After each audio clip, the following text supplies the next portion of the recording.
Hello বন্ধুরা, তোমরা কেমন আছো? আশা করি ভালো আছো। আজকে আমরা যে অঙ্কটা করব চৌবাচ্চার অঙ্ক। পরীক্ষায় এই চৌবাচ্চার অঙ্কগুলো আসে, খুবই গুরুত্বপূর্ণ। চলো শুরু করা যাক। একটি চৌবাচ্চায় 6 ঘন্টা পূর্ণ হয়, তলা ছিদ্র হওয়ায় তা পূর্ণ হতে 2 ঘন্টা সময় বেশি লাগে। পূর্ণ চৌবাচ্চাটি ছিদ্র দিয়ে কতক্ষণে খালি হবে? প্রশ্ন যেটা বলছে যে একটা চৌবাচ্চা 6 ঘন্টা পূর্ণ হয় এক অংশ, তলা ছিদ্র হওয়া মানে একটা তলা ছিদ্র হওয়ায় কি 2 ঘন্টায় সময় বেশি লাগে। তাহলে চৌবাচ্চাটি ছিদ্র দিয়ে কতক্ষণে কি হবে? খালি হবে। তাহলে আমরা যে প্রথমে লিখব যে 6 ঘন্টা পূর্ণ হয় কত অংশ? এক অংশ। আমরা লিখতে পারি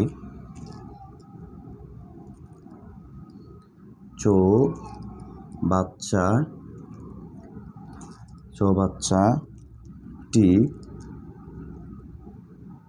6 ঘন্টা পূর্ণ হয় কত অংশ? এক অংশ। ঠিক আছে। আচ্ছা, সুতরাং চৌবাচ্চাটি 1 ঘন্টায় পূর্ণ হবে আরও কম অংশ, 6/1 অংশ। ঠিক আছে বন্ধুরা। তাহলে দেখো এই যে এই তলা ছিদ্র হলে তার কত ঘন্টা বেশি সময় লাগবে? তাহলে দেখো, তলায় ছিদ্র থাকায় চৌবাচ্চাটি কয় ঘন্টা করে পূর্ণ হয়? আগে ছিল কয় ঘন্টা? 6 ঘন্টা। তার অতিরিক্ত সময় অর্থাৎ তলা ছিদ্র থাকায় তা পূর্ণ হতে 2 ঘন্টা সময় বেশি লাগে। তাহলে আগে ছিল কয় ঘন্টা? 6 ঘন্টা। এখন তার আরও 2 ঘন্টা বেশি লাগে। এই জন্য 6 যোগ 2 বা 8, এই 8 ঘন্টা পূর্ণ হয় এক অংশ। সুতরাং তলায় ছিদ্র থাকায় 1 ঘন্টা পূর্ণ হয় আরও কম, 8/1 অংশ। সুতরাং চৌবাচ্চাটি 1 ঘন্টা খালি হবে। 1 ঘন্টা খালি হবে। আমরা এখানে চৌবাচ্চাটি প্রথমে 1 ঘন্টা খালি হয় কত? 6/1 অংশ। 6/1 অংশ মাইনাস পরে আমরা কি পাইছি? এই যে 8 ঘন্টা পূর্ণ হয় 1 অংশ, আবার কি? সুতরাং 1 ঘন্টায় পূর্ণ হয় 8/1 অংশ।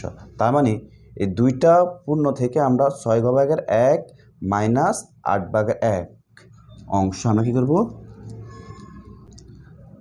সুতরাং চৌবাচ্চাটি 1 ঘন্টা খালি হয় 6/1 মাইনাস 8/1 অংশ। ঠিক আছে। তাহলে আমরা কি করব? এটা লসাগু করব। এটা লসাগুলি কত হবে? 24। দেখো কীভাবে লসাগু বের করতে হয়, দেখো খেয়াল করো, তোমাদের এখানে দেখাচ্ছি। 6, 8, প্রথমে আমরা 2 দিয়ে দিব যেহেতু জোড় সংখ্যা। 3 দুগুণে 6, 4 দুগুণে 8। আর এটা কি লসাগু করা যায় না। তাহলে আমরা এটা কী করব? দেখো গুণ করব। 2 গুণ 3 গুণ 4। দেখো আমরা গুণ করব। 3 × 12, 12 দুগুণে 24। 3 × 12, 12 দুগুণে 24 সমান কত হয়? 24। তাই দেখো, তাহলে আমরা লসাগু করে কত পাইছি? 24 পাইছি। এবার হর দিয়ে ভাগ, লব দিয়ে গুণ। এই 6 দিয়ে আমরা এটাকে ভাগ করলে 7 4 24, 4 4 দিয়ে এখানে 1 গুণ করলে 4 1 4। এবার 8 দিয়ে 24কে ভাগ করলে 3 24, 3 3 1 3, এত অংশ। এবার আমরা এই 4 থেকে 3 বিয়োগ করলে কত থাকে? 1, 24/1 অংশ। তাহলে দেখো এত অংশ কি হয়? 1 ঘন্টায় খালি হয় 24/1 অংশ। আমাদের প্রশ্ন চাইছে কি কতক্ষণে, মানে সময়টাই চাইছে। তাহলে আমরা সময় বের করতে হলে প্রথমে কি লিখব? চৌবাচ্চাটি 24/1 অংশ খালি হয় 1 ঘন্টা। 1 ঘন্টা। ঠিক আছে। চৌবাচ্চাটি 24/1 খালি হয় 1 ঘন্টা, সুতরাং 1 অংশ খালি হবে আরও কম, তাহলে 1/24/1 ঘন্টা। এটা আমরা কী করলাম, এবার কাটারি করতে হবে। কাটারি করলে কী হবে, 1-এর 1 ভাগ থাকলে কী হবে, গুণ হয়ে যাবে। আর নিচের যে 24 এটা উপরে গেল, নিচের 1 উপরে 1 নিচে চলে আসলো। এবারে এই যে এই 1 কাটা যা থাকে কি 24 সমান 24 ঘন্টা। উত্তর হবে 24 ঘন্টা।